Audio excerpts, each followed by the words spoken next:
Time से बोलो सदगुरुदेव की जय। सदगुरु कबीर साहिब की जय। आए हुए संत भक्तों की जय। गुरु गोविंद की जय। साहिब। संसार में जो भी जैन, बुद्ध, रसूल, पैगंबर व अवतार आए, उन सब के अंतर्ध्यान हो जाने पर बाद में उनके शिष्य परंपरा में उन्हीं की वाणियों को लेकर भिन्न भिन्न विचार खड़े हो जाते हैं, जो अनुभूति जन्य न होकर अनुमान्य जन्य होते हैं। यही कारण है कि ईसा के चले जाने के बाद ईसाइयों में कैथोलिक एवं प्रोटेस्टेंट मोहम्मद को लेकर उनके न रहने पर शिया और सुन्नी, जैनियों में महावीर के न रहने पर श्वेतांबर और दिगंबर तथा बुद्ध के अनुपस्थिति में उनके धर्म में महायान और हीनयान जैसी विभिन्न विचारधाराएं व्यवस्थाएं खड़ी हो गई, जो एक दूसरे से भिन्न विचार और साधनाओं पर जोर देते रहे। यही स्थिति कबीर के बीजक को लेकर है। कबीर साहब के अंतर्ध्यान होने के बाद कबीर पंथी में बीजक को लेकर उनकी अनुयायियों में भिन्न भिन्न अनुमानिक व्यवस्थाएं खड़ी हो गई है, जो अनुभूति से हटकर अनुमान पर आधारित होने से कबीर के सिद्धांत व साधना रहनी गहनी से बहुत दूर है। आज कबीर साहब के बीजक को लेकर अनेक टीकाएं हो गई हैं और भविष्य में भी होते रहेंगी, परंतु खेद का विषय है कि सभी टीकाएं साधन के अभाव में सनातन धर्मों के प्रभाव में आकर कबीर साधना से दूर हट गए। कुछ टीकाओं में जैन बुद्ध के सिद्धांत साधना का दिग्ध दर्शन होता है। कबीर का बीजक पद्य में होने से टीकाकारों की भ्रांतियां खड़ी हो गई है। अब कबीर के बीजक में आई वाणी को लेकर कुछ टीकाकार जीवपरक अर्थ लगाते हैं, तो कोई ब्रह्मपरक, कोई अद्वैतवाद सिद्ध करता है, तो कोई विशिष्टाद्वैतवाद, तो कोई भेदवादी बताता है। उसी तरह कोई निरंकार सिद्ध करता है, तो कोई साकार, कोई नाम रूप के घेरे में देखता है, तो कोई उससे निकलकर दार्शनिक शब्दों के चश्मे से देखने की कोशिश करता है। परंतु कबीर साहब की एक ही साखी से सारे टीकाकारों की अनुमानित मान्यताएं खंडित हो जाती है, जब ये कहते हैं मैं तो सब ही की कही मोको को न जान। कुछ दार्शनिक उस तत्व की विशेषण और विशेष्य में कुछ एक दो जैसे संख्या में, कुछ व्यापक और व्याप्य नाम में भी परखने की कोशिश की है, पर कबीर का पूर्ण उपदेश रहनी गहनी सैन बैन गूंगे का गुड़ हो जाने से सभी सीमाओं को तोड़कर आगे निकल जाता है। कबीर का सिद्धांत अध्यात्मवाद न होकर रहस्यवाद है, क्योंकि अध्यात्मवाद सनातनियों, ब्रह्मवादियों एवं वैष्णव आदि सांसारिक धर्मों का है, जो आत्मा के बारे में ही सिमट कर रह जाता है और वह आत्मा और परमात्मा को एक ही सिद्ध करता है। अध्यात्म का अर्थ ही होता है अधि प्लस आत्मिनी। इसी आत्मा में विशेषण परम लगाकर शंकराचार्य एवं उनके समस्त प्रवर्तिक दार्शनिक आत्मा और परमात्मा को एक सिद्ध करने का पूर्णतया प्रयास करते हैं, परंतु कबीर साहब आत्मा परमात्मा को स्वतंत्र मान करके दोनों को अलग अलग सत्ता सिद्ध करते हैं। कबीर साहब ने अपने बीजक में राम, रहीम, ईश्वर, हरि, ब्रह्म, परमात्मा का उल्लेख भी किया है, जो देखने में परमात्मा वाचक परमवाच्य तत्व लगता है, लेकिन यह सनातन धर्म का परमात्मा है। कबीर साहब का यह नाम मुक्ति देने वाला तत्व नहीं है, उसे उन्होंने अलग नाम दिया, निअक्षर, सत्य पुरुष, सत्य नाम, सार शब्द। उसी तरह आत्मा को कबीर ने अक्षर नाम दिया, लेकिन उस अक्षर को पकड़ने के लिए आत्मा के रूप में परखाया। सबसे बड़ी विशेषता यह है कि कबीर के सिर रूपी ढेकुली से दूसरे की धर्म रूपी क्यारी का सींच कर कबीर बीजक की अनुभूति अन्य व्याख्या का समर्थन होता है।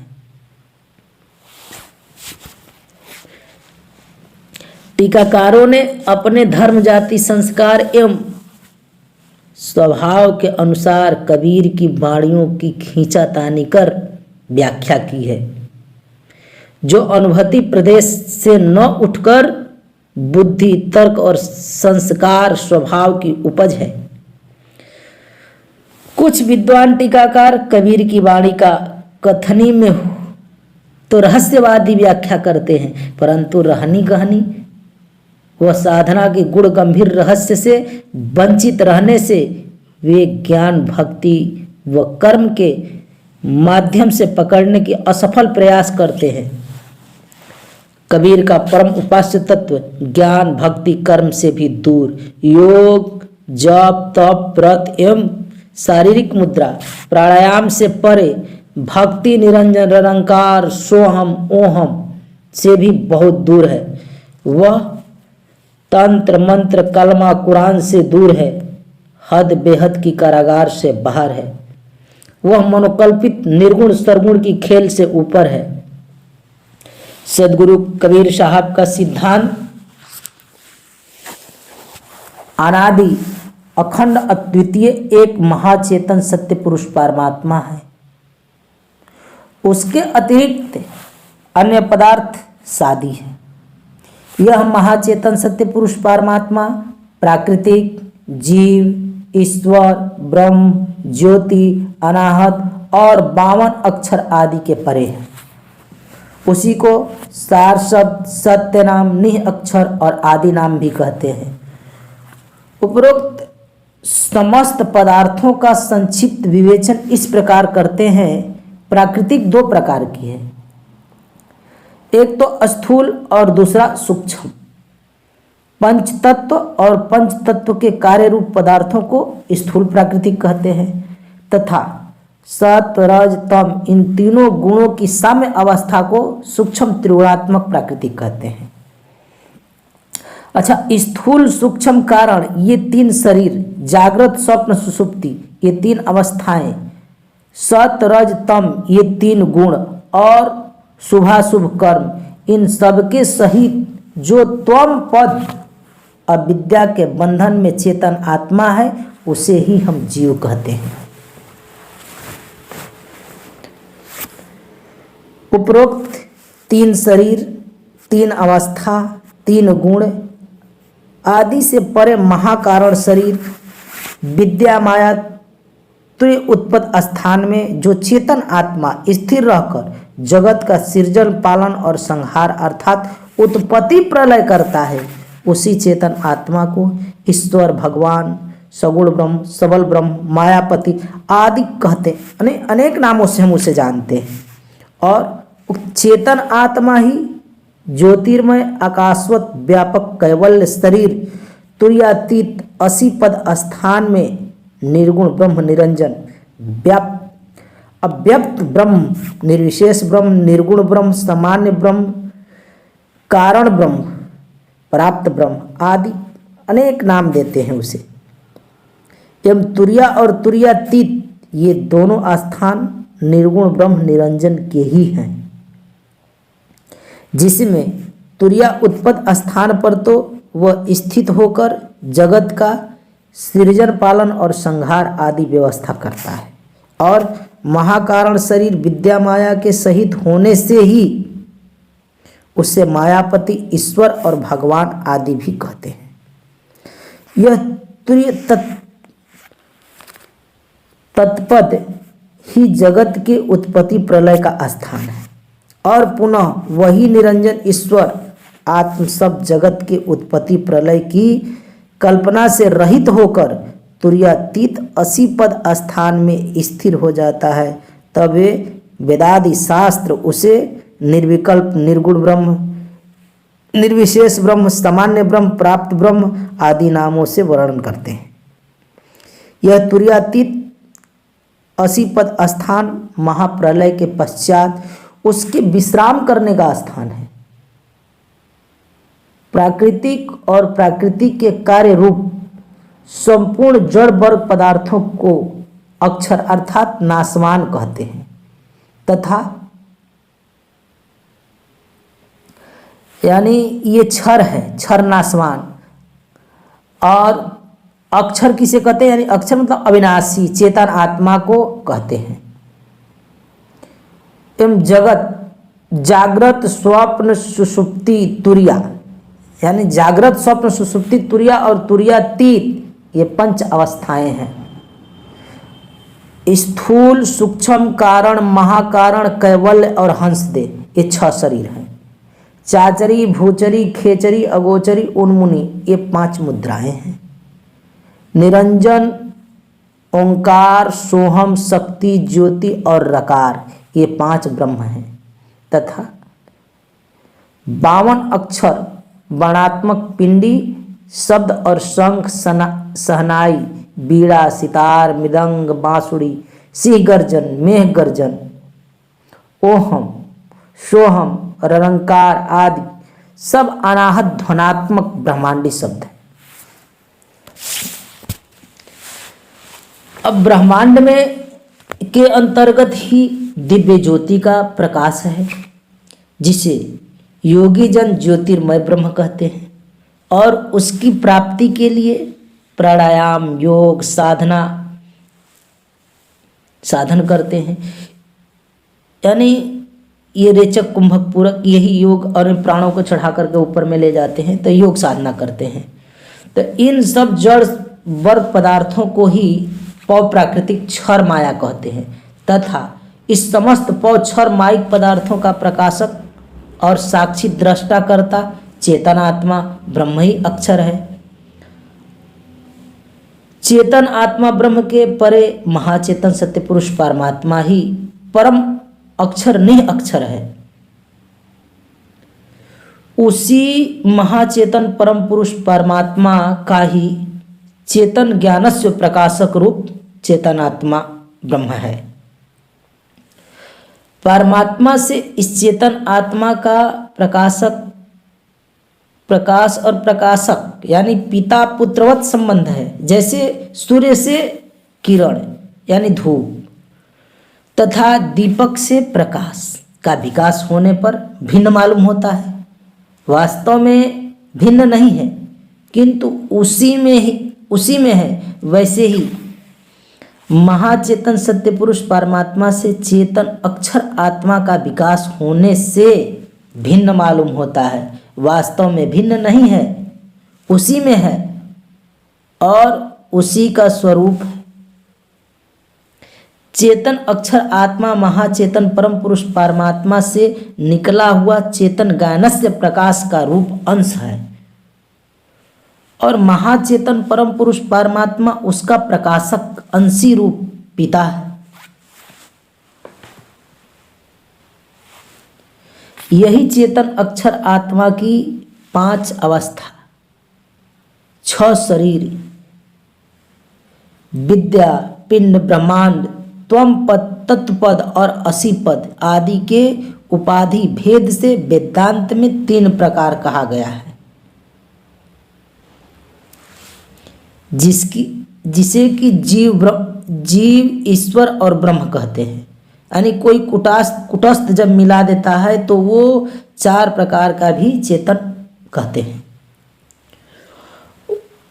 वह महाचेतन सत्य पुरुष परमात्मा ही सार शब्द और निह अक्षर है। अतएव वह महाचेतन सत्य पुरुष परमात्मा ही सार शब्द निह अक्षर अपने आत्मस्वरूप ज्ञान द्वारा ही जानकर प्राप्त होता है। यथा सद्गुरु कबीर साहब अपनी वाणियों में कहते हैं कि अलख अपार लखय के ही भांति अलख लखय लखय की जाति। यह सिद्धांत वेद शास्त्र उपनिषद गीता आदि में नहीं है। इन सब ग्रंथों की पहुंच निर्गुण निराकार निरंजन भगवान तक ही है। इसी निरंजन आत्मा को वेदादि शास्त्रों में परमात्मा सिद्ध किया गया है और कबीर साहब ने इस निर्गुण निराकार निरंजन आत्मा को उपरोक्त महाचेतन सत्य पुरुष परमात्मा को चेतन ज्ञानस्य प्रकाश रूप एक अंश बतलाया है।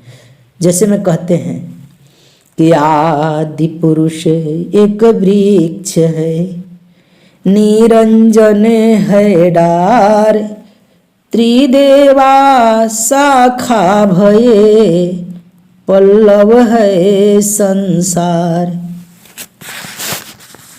अर्थात सर्वप्रथम वह सत्य पुरुष परमात्मा तो एक महाचेतन रूप वृक्ष है और उसी का एक चेतन प्रकाश रूप अंश डार निरंजन आत्मा है। एवं निर्गुण निरंजन से उत्पन्न शाखा रूप ब्रह्मा विष्णु महेश और पत्ती के रूप में संसार के समस्त जीव हैं। एवं महाचेतन सत्य पुरुष परमात्मा की महती भक्ति को पाकर ही निर्गुण निरंजन आत्मा संपूर्ण पंच भौतिक जगत का रचयिता है। निर्गुण और सर्वगुण दोनों रूप इसी के हैं। इसी की महिमा का गुणगान वेद शास्त्र उपनिषद गीता आदि में किया गया है। यह तुर्या और तुर्यातीत दोनों भूमिकाओं में रहता है। तुर्य भी 2 प्रकार के हैं, जिसमें एक तो स्वतः तुर्य पद है जो कि समस्त रिद्धि सिद्धि एवं ऐश्वर्य शक्तियों का प्रमुख केंद्र यानी स्थान है और उसका अधिष्ठता स्वामी विद्या माया प्रेरक निरंजन ईश्वर भगवान है। तथा इसके नीचे जो दूसरा तुर्य पद है वह सम दम आदि साधना करके पहुंचने का स्थान है, जिसमें आगे ब्रह्मा विष्णु और शिव है तथा इनके नीचे सनकादिक व्यास वशिष्ठ कपिल मुनि आदि हैं। परंतु इन समस्त त्रिदेव सनकादिक महर्षि आदि का शासक व प्रेरक स्वामी वही निरंजन भगवान है तथा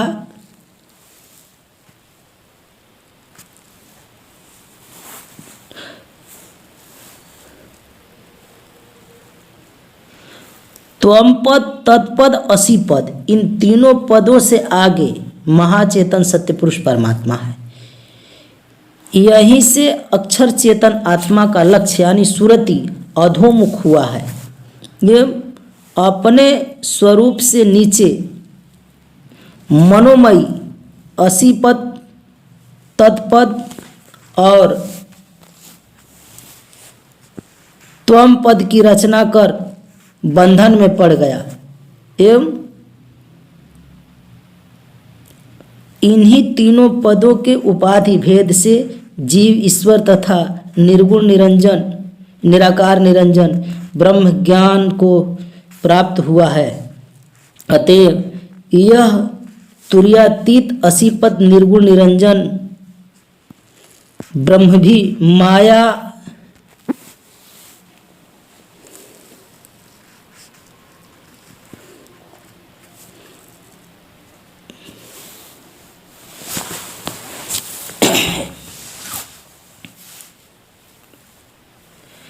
यानी निर्गुण निरंजन ब्रह्म भी माया विकार सहित है, क्योंकि संपूर्ण जगत सहित चारों अवस्थाओं का सूक्ष्म बीज इसी में रहता है।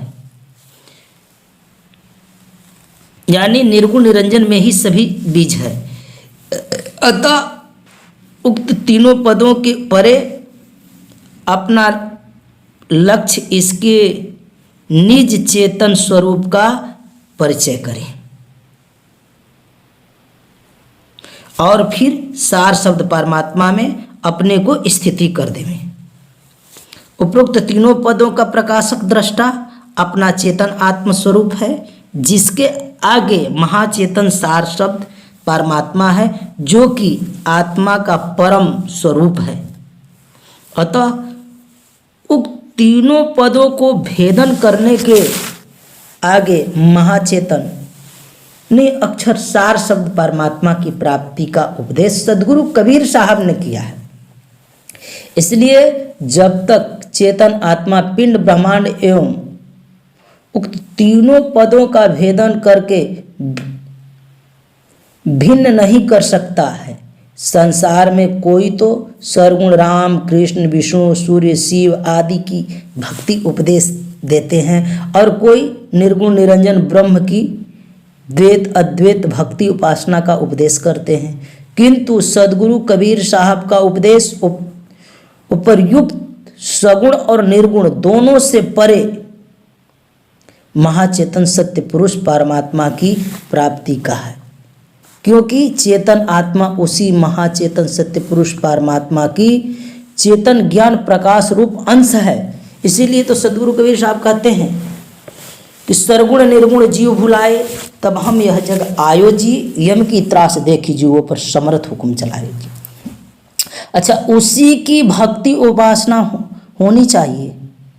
उसकी भक्ति उपासना में योग प्राणायाम यज्ञ हवन जप तप ओम सोहम ररंग और ज्योति पिंडी ब्रह्मांडी आदि साधना की आवश्यकता नहीं है, क्योंकि यह साधन प्राकृतिक क्षर माया है।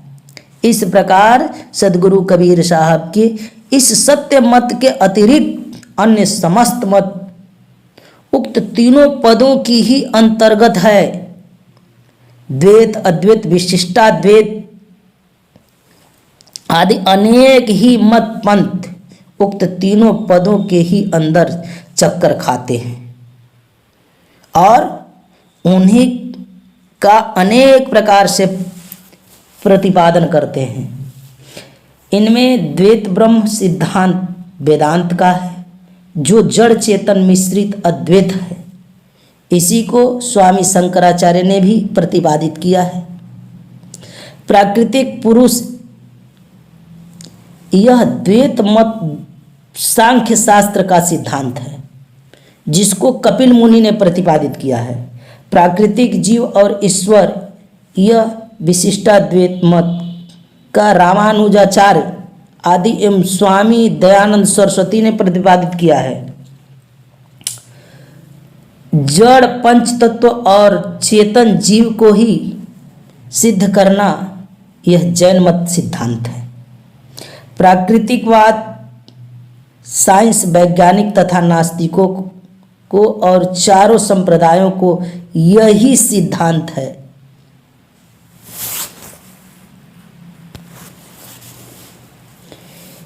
इस सत्य पंथ और सत्य नाम का सबसे प्रथम उपदेश सद्गुरु कबीर साहब ने ही किया है। उनके पश्चात नानक साहब, दादू साहब, गुलाल साहब, बुल्ला साहब, दरिया साहब, धर्मदास साहब, मदन साहब आदि जितने संत महात्मा हुए हैं, उन सब ने सद्गुरु कबीर साहब की वाणी का अध्ययन करके अपनी वाणी में अनुकरण किया है। किंतु वे महात्मागण स्वतः सार शब्द सत्य नाम के भेदी एवं ज्ञाता नहीं थे। अतः जो सद्गुरु कबीर साहब को छोड़ केवल सत्य नाम को ही मानता है, वह गुरुद्रोही है, क्योंकि सत्य नाम के उपदेशक प्रथमाचार्य केवल सदगुरु कबीर साहब हैं। इसीलिए सदगुरु कबीर साहब को छोड़कर केवल सत्य नाम को ही मानना अन्याय और कृतज्ञता, सदगुरु कबीर साहब कहते हैं। गुरुद्रोही और भोगी मनमुखी नारी पुरुष विचार, 384 भोग हैं जब लगी शशि दिनकार। यानी सदगुरु कबीर साहब के सत्य मत में परमात्मा सत्य पुरुष नाम सत्य नाम यानी शब्द सत्य शब्द, लोक सत्य लोक, सार शब्द, गुरु सतगुरु, वेद सत्य वेद आदि है। अतएव सत्य नाम पंथ मार्ग नहीं है। उक्त सत्य नाम पदार्थ का प्राप्ति का पंथ तो सत्य मत ही है। वह सत्य पंथ क्या है? वह इस प्रकार है कि सत्य तो अखंड एक रस अविनाशी परम पुरुष परमात्मा है। सत्य शब्द कोई पदा यानी उसे हम मार्ग और पंथ नहीं कह सकते हैं, निरंतर ही है और अपने सत्य आत्मस्वरूप ज्ञान द्वारा उस सत्य परमात्म स्वरूप को परखना ही उसे निरअक्षर परमात्मा को प्राप्त कर सकते हैं। परमात्मा अगम अपार और अलेख है, जो किसी प्रकार लिखा जा सकता नहीं। उसे भी कहते हैं कि उसे अलग सत्य आत्मा ही लग सकता है, यानी किसी प्रकार से उसे यानी मन बुद्धि वाणियों से नहीं जाना जा सकता। मन बुद्धि एवं इंद्रियां नहीं जान सकती, जैसे कि सदगुरु कबीर साहब ने अमूल्य वाणियों में वर्णन किया है। जैसे बीजक में लिखते हैं कि बीजक बतावे बीत को जो धन गुप्ता होय, ऐसा शब्द बताहूँ जीव को बूझहि बिरेला कोय। शब्द बिन सूरत आंधरी कहो कहाँ को जाय, पार न पावे शब्द का फिर फिर भटे का खाए। शब्द शब्द शुभ कोई कहे वह तो शब्द विदेह, जिभवा पर आवे नहीं निरख परख कर ले। तो वह सत्य पुरुष परमात्मा के बारे में साहब कहते हैं कि देह देही विदेही अक, यानी सत्य पुरुष परमात्मा के मिलने का उपदेश सदगुरु कबीर साहब फरमाते हैं कि जब तक जीवात्मा सार शब्द सत्य पुरुष परमात्मा को न पावेगा तब तक उसकी मुक्ति नहीं होएगी।